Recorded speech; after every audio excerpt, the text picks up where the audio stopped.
وەکو زانین هەرێمی کوردستان لە مانگی پیرۆزی ڕەمەزاندا مزگەوتەکانی بەتەواوەتی ئاوەجانە و سپاس بەخۆی گەورە کە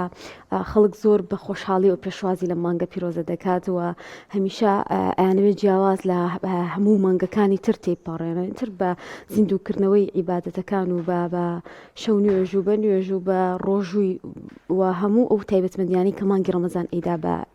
ئێمەمانەوە باس لە ئامادەکاریەکان بکەین بزانین مرۆڤی مسلمان پێویستە بێجگەل لەلایەنی خواردن و ئەوەی کە زۆرجار هەندێک کەس هەڕازاندنەوە شتیواکە ئەبێ لەلایەن ڕۆحێکە و مرۆڤ چۆن خۆی ئامادە بکات بۆ مانگە میوانداری بەڕێز مامۆستا محەممەد چیمەنیمان کردو مامۆسای ئاینی کە لەم تەوەرە لەگەڵمانە ڕاستەخۆ مامۆستا بەخێر بێ سپاس بە ئامادە مامۆستا سپاس بخوای گەورە ئەگەر خخوای گەورە بەنسیبمان کاوە چەند ڕۆژێکی تر ئێماچینە مانگی پیرۆزی ڕەمەزانەوە ئامادەکاری مسلمان بۆ ڕەمەزانە بێ چۆن بێ بەڵێ بە ناوی خوای گەورە و میهرەبان سپاس بۆ بەڕێستان بۆ سازانی ئەو دەرفەتە هەڵبەتە مانگی ڕەمەزان میوانێکی عەزیز و خۆشەویستی هەموو مسلمانانە لە تێکڕای جیهانەوە نزیکەی 2 ملیار مسلمانت چاوەڕوانی ئەو میوانەدایە و جیاواز لە میوانەکانی تر ڕەمەزان میوانێکە لەلایەن خوای گەورەوە دێ و میوانێکی زۆر ڕەزاسووکە بۆ پێی سەدان وێزگە و دەرفەتی گەورە و زێڕین و گرنگی تێدایە بۆ بەدەستێنانی ڕەزامەندی و لێخۆشبوونی خوددا بۆی هەرچی مسلمانی ئیماندامەزراو هەیە هەرچی خەڵکێک کە پێی خۆشە ڕەزامەندی خوا بەدەستبێنێ ئامادەسازیە کە کا بۆ ئەو مانگە و زۆر بە خۆشحاڵی پێشوازیەوە پێشوازی لەو مانگەکە هەرچیش ئەوانەی کە بەڕاستی ئیمان لە دڵیانە بە تەواوەتی چەسپا و دامەزراو نییە بە بارێکی قورس و بە کۆسێکی گەورەی ئەزانن کە ڕووەکاتە ژیانیان ئێمە وەک موسڵمان سەرەتا بەڕاستی جێگەی خۆیەتی کە دڵخۆشی خۆمان دەربڕین بە هاتنی ئەو مانگە بۆچی ئێمە ئەگەر دەرفەتێکمان بۆ بڕخسێ بۆ دنیا یا بۆ دەستکەوتنی بابەتێک یا بۆ شەهادەیەک یا بۆ تەماحێکی دنیایی یا بۆ هەر دڵخۆشیێکی تر کە بەدەستمانەکەوێت لە ژیانە دڵمان خۆشە بێ ئەولاتر و لە پێشترە بۆ بەدەستێنانی ڕەزامەنی خوا کە پشتیوان بەخوا ئەگەر دەرفەت بێ لە خلالی بەرنامەکە باسێکین کە مانگی ڕەمەزان دەیان و سەدان دەرفەتی تایە بۆ بەدەستێنانی ڕەزامەنی خوا خاڵی یەکەم لەوە دەست پێکەم کە بەڕاستی هەموو مسلمانێکە بێت زۆر دڵخۆشی خۆی دەربڕێ و زۆر خۆشحاڵ بێ بە هاتنی ئەم مانگە دووهەم بەڕاستی هەر لە سەرەتای هاتنی ئەم مانگەوە ئەبێ ئامادەسازیەکی باش بکەین ئەبێ ئیرادەیەکی باشمان هەبێ ئەبێ لە ناخەوە عەزمێکی بە قووەت و بەهێزمان هەبێ بۆی کە تەواوی ئەو مانگە بە ڕۆژوو ببین و شەوەکانی بڵێن بە تەراویح و بە لەیلەتول قەدر ئاوادام بکەینەوە و بەڕاستی ئینسانی مسلمان نابێ مانگی ڕەمەزان وەکو هەموو مانگەکانی ترا بەسەریا تێپەڕێ بەبێ ئەوەی پلانێکی هەبێ بەبێ ئەوەی بەرنامەیەکی هەبێ بەبێ ئەوەی وەکۆڵێ نەخشە ڕێگایەک بۆ خۆی دابنێت چۆن ئیسفادە لە مانگەکەی ئەم مانگە کۆمەڵێ دەرفەتی گەورەی زۆری تایە تۆ لە کامیان بەهرەمەند دەبی و کامیان بەڕاستی ئەتوانی جێبەجێ بکەیت چۆن جێبەجێیەکەی پلانت چییە بۆ نوێژی تەراویحت بۆ قورئان خوێندنت بۆ بە ڕۆژووبوونت بۆ ڕێکخستنی ئیش و کارەکانت خاڵێکی ترکە هەر لە پێشوازی بڵین مانگی ڕەمەزانە بکرێەوەی کە بۆ نمونە هەندێک سەرقاڵی و هەندی ئیشوکار کە ناهێڵێ ئەوکو پێویست چێژ و لەزت لە عیبادەتەکان بڵێ کەمی بکەیتەوە یا طبعاً ڕەمەزان مانگی تەمبەڵی پشتێکردنەوە نیە بە هیچ جۆرێ بەڵام هەندێک سەرقاڵی هەیە کە ئەکری ئینسان تۆزێک کەمی بکاتەوە زیاتر تەفەڕوغ بکا بۆ عیبادەت زیاتر تەفەڕوغ بکا بۆ قۆستنەوەی ئەو دەرفەتانە ئەوە زۆر خاڵێکی گرنگە کە من سەیرم دێ لە خەڵکێک دەرفەتی نەوێ نوێژ بکە ینی خەڵکی پرسیارمان لێکاڵێ دەرفەتم لە شوێنێکم ئیشێک کارەکەم وایە مەجالم نییە نوێژ بکەم سەیرم دێڵم تۆ چۆن یعنی چۆن ڕێگە بە خۆتە دەی مسلمانێک بی یعنی 5 دقیقە کاتت دەمێ نوێژەکەت بکەی چۆن ئەوێت تۆ مسلمانی بی لە وڵاتێکی مسلمانە بژیت بە تەمای بەدەستێنانی ڕەزامەندی خوابی پلانێکت نەوێ بۆ ڕەمەزان دەرفەتەکانی نەقۆزیتەوە نەتوانی بە ڕۆژوو بی بە شوەیەکی گشتی بە ئامادەکاریەکی باشەوە بە عەزم ئیرادەیەکی بەهێزەوە بە متمانە بەخۆبوونێکی زۆرەوە بە چاوەڕێ بە تەماح و ئومێدی پاداشێکی زۆرەوە ئینشاءڵڵا هەموو لایەکمان بەرەو پیر ئەو مانگە زۆر باش جا ئەم ئامادەکاری مامۆستان پێشوازیە زیاتر ئێمە گرنگی بەلایەنە معنەویەکەی بدەین یان بۆی کە خەریکی سفرە و چی بخۆین و چی نەخۆین و پارشێ و چی بخۆین و شت بکڕین و ڕووبکەینە مارکێتەکان و بەشی مانگەکە شت بکڕین و ینی ئەوەندەی هەموو غەمی سەر سفرەکەی بەربانگ و پارشەومان بێ ئەمە گرنگترە یان لایەنە معنەویەکەی وی جەنابەت باست کرد. بێگومان هەرێکیان بە ئەندازەی خۆی پێویستە ئینسان حەقی بداتی. ئیسلام ژیانە، ئیسلام هەموو هەڵسو کەوتێکە، ئیسلام هەموو جوڵەیەکی ئینسانە. ناکرێ ئێمە تەرکیز بەس لەسەر لایەنە ڕۆحی و معنەویەکە بکەین و بڵین کاکە وەعزە خواردن بێنە، وەعزە خواردنەوە بێنە، نەوەڵا دابینکردنی خواردنی ڕێکوپێ بۆ ماڵ و منداڵت عیبادەتە، دڵخۆشکردنیان عیبادەتە، ئەگەر ئیمکانیەتت هەبێ ڕازاندنەوەی سفرە و خوانی جوان بۆ ماڵ و مناڵت عیبادەتە. پێغەمبەری خوا فەرمێ صلی الله عليه وسلم کەفا بالمرء إثما أن يحبس عمن يملك قوته. بەسە بۆ گونەهباری ئینسان بۆ قیامەتی ئەوەیە قوت لە ماڵ و مناڵەکەی خۆی بگرێتەوە، بژێوی لە ماڵ و مناڵەکەی خۆی بگرێتەوە بەو ئەندازەی کە پێویستە. بەڵام ئەزانم ئەوەی کە جەناب زیاتر مەبەستە ئەوەیە کە بەداخەوە هەندێک لە خەڵک ئەوەنەی تەرکیزی لەسەر ئەوەیە کە ئەم مانگە بەرنامەدانێت چۆن ئێواران چێژ بکات، چی بخوا، چەندێ خواردن بکرێ، لە ئێستاوە خەمی تەواوی مانگەکە بخوا، جۆرە هاشترینی بکرێت، چی بکرێ. ئەوەنە تەرکیزی لای ئەوەنێ ئێمە چۆن لە ڕووی معنەویەوە بتوانین لەم مەدرسەی تەقوایە، لەم مەدرسەی ڕەمەزانەیە ئیسفادەی لێ بکەین. هەر ئەسڵی دانانی ڕۆژوو خوا فەرمێ عیلەتەکەی زۆر ڕوون و ڕەوانە، فەرمێ لعلەکم تتەقون، بۆ ئەوەی ئێوە فێری تەقوا بن، لێوەی فێری خواناسی بن، خۆتان لە خوا نزیکەنەوە. ئەگەنا لە حەدیث هاتووە پێغەمبەری خوا فەرمێ صلی الله عليه وسلم ئەگەر یەکێ خۆی لە خراپە و خراپەکاری نەگرێتەوە لە کاتێکا کە بە ڕۆژووە یان لە قسەی هەڵە و پەڵەد و لە ڕووی بەڕێستان، ئەو خوای ڕەب العالەمین پێویستی بەوە نییە ئەم عەبدە خۆی بگرێتەوە لە خواردن و خواردنەوە. خوا پێویستی بەوە نییە من برسیم بێتونیم، إن الله لغني عن العالمين. خوا بێ پێویستە لە هەموو جیهان، لە هەموو مرۆڤەکان، لە ئینس و جین. بەڵام ئەوەی کە گرنگە بۆ ئێمە یعنی ئەگە تەسویرێکی بکەم بۆ بەڕێزت لە سەرەتای مانگی ڕەمەزانەوە لە یەکەم شەوە هەرچی دەرگاکانی بەهەشت ئەدرێتە سەرپشت، هەرچی دەرگاکانی دۆزەخەیە دائەخرێ. یعنی وەکوی بڵێ ئینسانەکان دەرگای تەوبە واڵایە، دەرگای بەهەشت دراوەتە سەرپشت،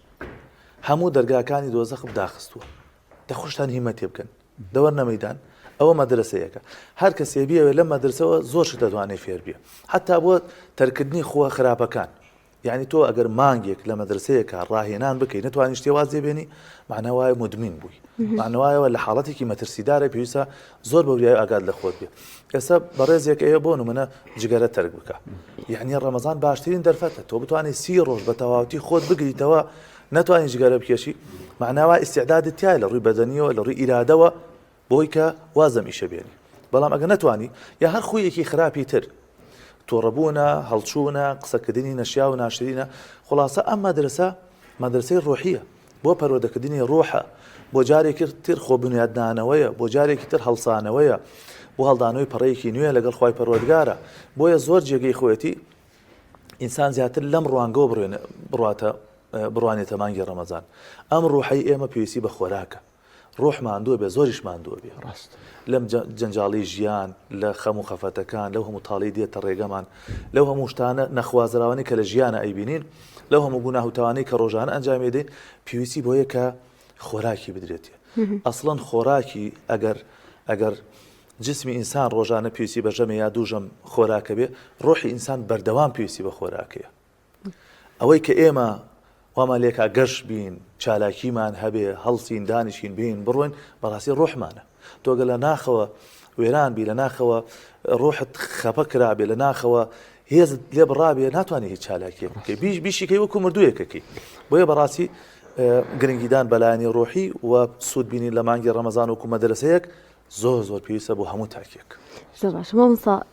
زۆر جارەها ئەم قسەمان بیستوە کە خۆی گەورە پێویستی بۆ بە برسێتی و تونێتی ئەمە نییە، بەڵکو ڕەمەزان چۆنڵی قوتابخانەیەکەمێتی ئێمەی پەروەردابین، هەم لە لایەنە دینیەکەیەوە هەم لە لایەنی ژیانی ڕۆژانەمانەوە. بەڵام زۆر جار ئەم قسەیە بیسین لە زۆرێک لە غەڵک ئەوی کە زۆرێک لە چالاکیەکانیان لە ڕەمەزانە کەمەکەنەوە، ئیترە بێ لە ماڵەوە بنیان ئەوە تا هەندێک شت هەیە کە ئەی بیستین ڕۆژانە یان ئەو تا بەس لە ڕەمەزانە قورئان بخوێنیان نوێش بکە. ئەم شتانە تاچنێک گرنگە کە مرۆڤی مسلمان جیاواز بێ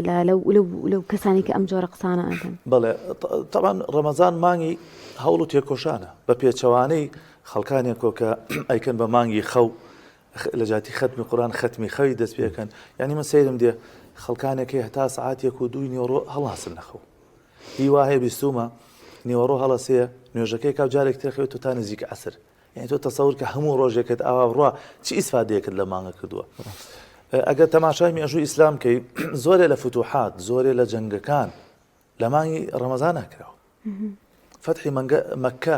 لە مانگی ڕەمەزان ناکراوە یعنی ڕەمەزان بەعکس و ئینسان بەهێزەکە ئیرادەی ئینسان بەهێزەکە یەکێک لە تایبەتمەندیەکانی ڕەمەزان کە لە مانگەکانی تران نیە شەیطان کۆتەکرێت جا خەڵکێ بە هەڵە لەوە تێگەیشتووە کە ئەڵێ کاتێکە پێغمبەری خوا فەرمێ وەسولسیلەتی الشەیاطین شەیطانەکان کۆتەکێن وما ڕەدەت الجن هەروها جنە یاخیبووەکان سەرکەشەکان ئەوانەی کە ئەزیەتی ئینسانەکان دەن کۆتەکرێن ئەڵێ باشە ئەگەر وایە ئەم خەڵکە بۆ گوناهەکە نا یعنی توانایان لاوازەکرێ یعنی ئەمە یەکێکە لە دەرفەتەکان کە لە مانگەکانی تران نییە ئەو شەیطانی کە لە مانگەکانی ترا زۆر بە ئاسانیەت خەڵەتێنێ لە مانگی ڕەمەزانە ناتوانێت ئەوەت لەگەڵا بکە هێزی کەمە بێتەوە توانای فریودانی کەمە بێتەوە بۆیە ئەگەر دیقەت بدەیت تەماشای ئەو داتانە بکەی کە لە محکەمە و لە بنکەکانی پۆلیس و ئەوانەوە دەرەچێت لە مانگی ڕەمەزانە کەمترین بگرە جاری وا هەر نییە لەگەڵەوەی کە ئینسان مثلا برسیەتی جاروا هەیە ئینفعالەکە هەڵەچی ئەوانە بەڵام ڕۆژوو بە جۆرە لە جۆرەکان وا ئینسانەکان زەبتەکە کە گرفتنێنەوە تووشی ینی حادیسەی خراپ نەکەن یا مەسەلەن کوشتن و بڕین نەکەن یا شەڕ نەکەن ینی زۆر لە ئەو ڕەفتەرە نشیاوانەی ئینسان هی نەکاتەوە ڕاستە مامۆستابینە سەر بواری ڕاگەیاندن ینی ئێستا هەر یەکێک لە ئێمە بەهۆی ئەم سمارتفۆنانی کە پێمانە دێها ئەپلیکیشنمان لە بەردەستایە و ڕۆژانە سەرقاڵین پێوەی سریانەکەین کاتیان پێ بەڕاستی پێ بەسەرە بین یان کەناڵەکانی ڕاگەیاندن تەلەڤیزیۆنەکان شەوانە لە ماڵەوە سیریەکەین لە مانگی ڕەمەزانە بابای موسڵمان گەنجی موسڵمان چۆن تەعامل لەگەڵ ئەم ئامێرانەی بەردەستی بکات چۆن لەگەڵ کەناڵەکانی ڕاگەیاندنی بکە هەروەک پێشوو بێ یان چۆن گۆڕانکاری بکە وەڵایەکی لەو شتانەی کە ئەبێ زۆر زەبت بکرێ بەڕاستی ئەگەر بە جوانی مامەڵی لە کەڵا نەکرێ ئەوە ژیانی زۆرمان بە هەدەرەدا بریتێ لە ئەم ئامێرە زیرەکانی کە لە ناو دەستی هەموو کەسێکە هەیە و ئەو شاشانەیە کە لە ماڵەکەی هەیە ئەم ئامێرانە چەکێکی دووسەرن ئەکرێ بۆ لایانی باش بۆشتی بە سوود بۆشتی بە کەڵک بتانی سوودی لێ ببینی ئەکرێ بۆ لایانی تەرفیهی ئەکرێ بۆ لایانی خراپیش بەکار بهێنرێ طبعا ئێمە بە شێوەیەکی گشتی ئینسان دانابڕێنین لە ژیان ئیسلام ڕەهبانیەت نییە ئیسلام نیە بچیتە سوچێکی ماڵەکە تۆ لە دنیا دابڕێ نەخێر ڕاستترین مامەڵەوەی مامەڵی لەگەڵا بکەی بەڵام مامەڵەیەکی دروست بەپی بەرنمەیەک بە جۆرێک کە سوودی لێ ببینی بۆ شتانێک بۆ خۆت بۆ ماڵ و مناڵت بۆ دەوروبەرت لایەنێکی ئیجابی ئەتوانی زۆر کەس ئەتوانێت لە ماڵەوە لە شاشەکان بەهرەمەند بێ کاڵێم لە شاشەکان لە شاشەیەکی گەورەوەکو لە تیڤە و تاوەرە خوارە بۆ مۆبایلەکەی ناودەست ئەتوانی لەو هەموو بەرنامە بە سوودانی کە لە کەناڵەکانەوە پێشکەشەکرێ لەو هەموو بەنامە جوان خوێنەوەی قورئان کە لە مانگی ڕەمەزانە پێشکەشەکرێ لەو هەموو یاسایانەی کە ژیانی ئینسانی پێڕێکە خرێتەوە توانی لی بەهرەمەند بی لەو شاشانی کە لە ناو دەستەوە توانی ختمی قورئانی پێ ئەنجام دەی هەرو شاشەی کە لە بەردەست جەناب تا ئێستا توانی لەسەری قورئان بخوێنی ئەتوانی گوێ لە قورئان بگری ئەتوانی گوێ لە وتاری سەدان مامۆستا بگری ئەتوانی لە ڕێگەی یوتیوب و هەموو ئەو بڵێن کەناڵانەی تر ئەتوانی زۆر لی بەهرەمەند ببی دەیان و سەدان زنجیرە بەرنامەی زۆر لە یوتیوب هەیە ئێستا لە تۆڕەکانی ترا هەیە لە کورتەوتاری مامۆستایانە هەیە یعنی لەم جانیبەوە ئەتوانی بەتایبەت ئەوانەی کە خوێنەواریە نیە ئەو ئافرەتانی کە مەسەلەن لە ماڵەوە شارەزاییە نییە ئەتوانن گوێ لە ختمێکی قورئان بگرن بخوێن بەرنامەیەک دانێن ئەتوانن لەسەرەوە بخوێنن ئەتوانن تەجویدەکان ڕاستکەنەوە بەڕاستی ئێستا یعنی شۆڕشێکی ئەلامی زۆر گەورە هەیە و مسلمانانش زۆر ئیسفادەیان لێ کردووە هەموو کەسێک ئەتوانێت لە ڕێی مۆبایلەکەی خۆی خوێندنەوەی قورئانەکەی ڕاستکاتەوە ئەتوانێت فێری دەیان بەهرە ببێ خەڵک هەیە هەر لە ڕێی یوتیوبەوە ئێستا فێری میهنە بووە باوەڕتانەوێ خەڵکی ئێستا ئیشی منە فیتەریەکە هەر لە یوتیوبەوە فێر بووە خەڵک هەیە فێری خەیاتی بووە بەس لەوە چێش لێنان ئێستا خوشکانی بەڕێز یعنی مباح و زۆر باشیشە لە ڕەمەزانە بگەڕێم زانن چی چێشتێک خۆشە بتێنێتەوە لە ڕەمەزانە یعنی بەشێک لە ژیانی ئینسان بریتە لە یعنی خواردن و چێشتی خۆشوان ئەتوانن زۆری بەهرەمەند بن جۆرەها جۆری زەڵاتە جۆرەها شەربەتی فرێش جۆرەها خواردنی بەسوود ومێدەوارم جەنابشت بە خێزانت بڵێ شتێکی لەو بابەتانت بۆ بکات جانب خراپەکەیشی ئەوەیە کە زیاد سەرقاڵبوون پێوە دیسان کات کوشتن و خراپە پیاچاکێکە فەرمیێ سەیرم لە ئینسان دێ ئەگەر فلسێکی لێ بکەوێتە خوار و لێی بەزر بێ هەر لە خۆیەوە بێ بەداخلە دڵێ خۆ زۆر بەهایەکیشی نییە بەڵام هەر لە خۆیەوە بێ بەدڵێ ئەڵێ وڵای نازان ئەم فلسەی من چی لێ هات ئەم درهەمەی من چی لێ هات بە زمانی ئەمڕۆ ئەم 250 من چی لێ هات یعنی هەر لە خۆیەوە بێ بەداخلە دڵێ بەڵام ئەو هەموو کاتەی بەزایە بچێ هیچ خەفەتێکی لێ ناخۆ هیچ خەمێکی لێ ناخۆ ئەمە ڕێک نەخرێ کاتێکی زۆرە تەکوژێ ئەمە جگەلەوەی کە ئەگەر پەنا بەخوا ئینسان تەماشای شتی نەشیاوی پێ بکە یا شتی ناشەرعی پێ بکە ئەو کاتە مانایەک بۆ ڕۆژۆکەت نامێنێ ڕۆژوو کورتترین معناوەیە لە خراپە و گوناه بتگرێتەوە هەڵت بنێ بۆ چاکە و چاکەکاری بەداخەوە خەڵکێک وەکو پێویستە مانای ڕۆژوو توێ نەگەیشتون و ئازان هەرەوەیە لە بەیانیەوە تا ئێوە خۆت لە خواردن و خواردنەوە هەندێک شت بگریتەوە نەخێر مانای ڕۆژووی ڕاستەقینە ئەوەیە کە چاوت بە ڕۆژوو بێ گوێت بە ڕۆژوو بێ ئەندامەکانت بە ڕۆژوو بێت باش مامۆستا ئێمە زانین مانگی ڕەمەزان دەرفەتە بۆ کاری خێر بۆ چاکە و بینی لە مانگی پیرۆزی ڕەمەزان زۆربەی کەس زەکات دەرەکە خێرەکاتەوە بۆ بە سەرچاوەیەکی ها خۆشی بۆ کەسانی کە نەداریشن تا چەندێک گرنگە ئەو دەرفەتە بۆ ئەو کەسانی کە ئەیانێ لە مانگەیە زیاتر ببەخشن یان ئەوە تا کارێکی خێر بکەن تایە پاداشتەکەی چنێک گەورەترە و تا چنێک پێویست ئێمە خۆمان ئامادە بکەین بۆ بەڕاستی ئێمە هەر نەریتێکی جوان لەم کۆمەلگای بین حەقوای دەستخۆشی لێ بکەین یەکیە لەو شتانەی کە بەڕاستی ئەم کۆمەلگایی ئێمە پێی سەربەرزین ئەوەیە کە لە مانگی ڕەمەزانە هەچی هەژار و نەدار و ئەوانە هەیە حەسێنەوە بەڕاستی یعنی خەڵکانێکی زۆر الحەمدولله زەکات دەرەکەن خەڵکانێکی باشمانەیە کە سەدەقات و خێرەکەن ئێمە لێرەوە دوعای خێران بۆ بکەین و دەستخۆشیان بۆ بکەین و دڵنیابن بە ئەندازەی ئەو بەخشین و ئەو ماندووبوون ئەو ناڕەحەتی کە بینن لە پێناو پەیداکردنی ئەو پارەی خوای گەورە ئەجر و پاداشیانەداتەوە بەڕاستی بەخشین لە کاتەکانی تریشە زۆر گەورەیە بەخشین بە کورتی بڵێم لەو عیبادەتانەیە کە پاداشتەکەی دیاری نەکراوە بەڵێ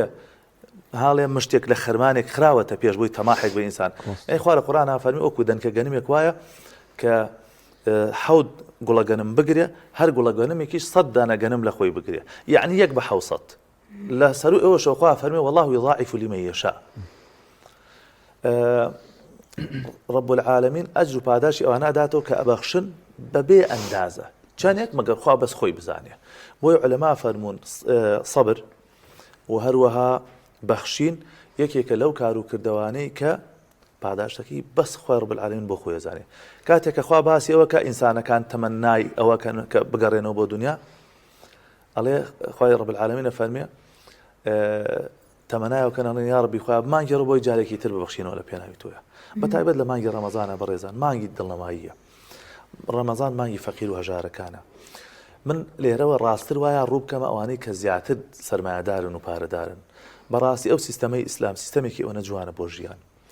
ئەگەر سەرمایەدارەکان دەوڵەمەندەکان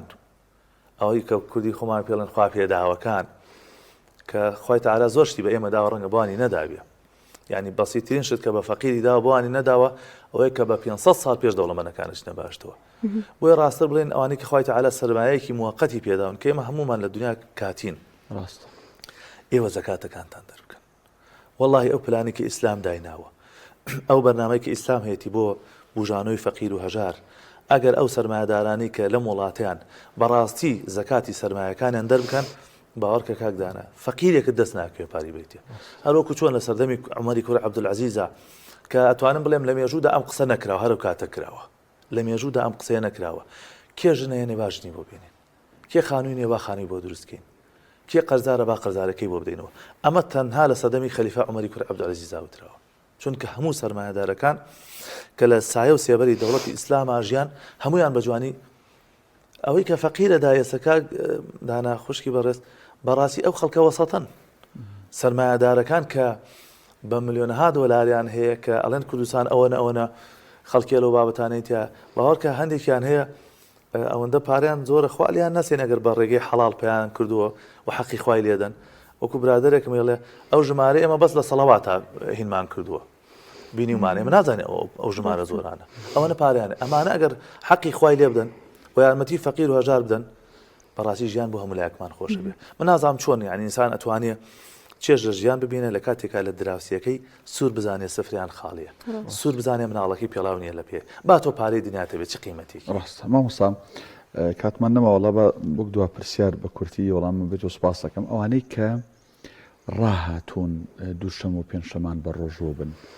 بێگومان جستەشیان باشە و عزیمەتیانەیە و ئەتوانن تەنانەت سبەی نشکە پێنجشەمێ بە ڕۆژوو بن. بەس من کەسێک پرسیارێکی لێ کردم یعنیوتی لە مامۆستایەک بۆم پرسە و باشتر جەناب لێرێت و ئەشیکەین بە پرسیار بۆ خەڵکیش. طبعا بێگومان ئیشەڵا شەمە ڕەمەزانە یان ئەگەر بەزائیهی بچێتێک شەمە و جمعە هەر نییە کەواتە ئەگەر پێنجشەمە بە ڕۆژوو بێ بەری و مشک ناکەی گوناحبار نابێ لەسەر دووشەمە و پێنجشەمەی خۆی بە ڕۆژوو بێ. طبعا خۆی لە 15 شەعبان بە دواوە باش نی ئینسان بە ڕۆژوو بێ کەراهەتی هەیە مەگەر ئەوانەی وەکو عادەتیان پێوە گرتی بێ کە دووشەمان و پێنجشەمان بە ڕۆژوو بن. ئەمە جارێ بەعلیەوە بوەستی ئەوانەیشی کە عادەتیان پێوە گوتووە کە دووشەمان و پێنجشەمان بە ڕۆژوو بن لە حەدیث هاتۆ پێغەمبەری خوا فەرمێ صلی الله علیه و سلم بە ڕۆژێک و 2 ڕۆژ پێش ڕەمەزان بە ڕۆژوو مەبن بۆیە فی کل الأحوال ئەو ڕۆژە بە ڕۆژوو نەبن. ئەو بەیان باسی لەوە کرد ئەگەر جومعە شەمە بێ مشک ناتوانانی بەڵام ئێستا کە جومعە نییە تەکید شەمە یان یەکشەمێ کە زیاتر بەلای شەمە ڕۆیانی بەر یو مشک ناتوانێت باشترە بە ڕۆژوو نەبێت. بەڵێ احتیاطاً هەر لەبەرەو فەرمودەیە کە فەرمێ بە ڕۆژێک و 2 ڕۆژ پێش ڕەمەزان بە ڕۆژوو مەبن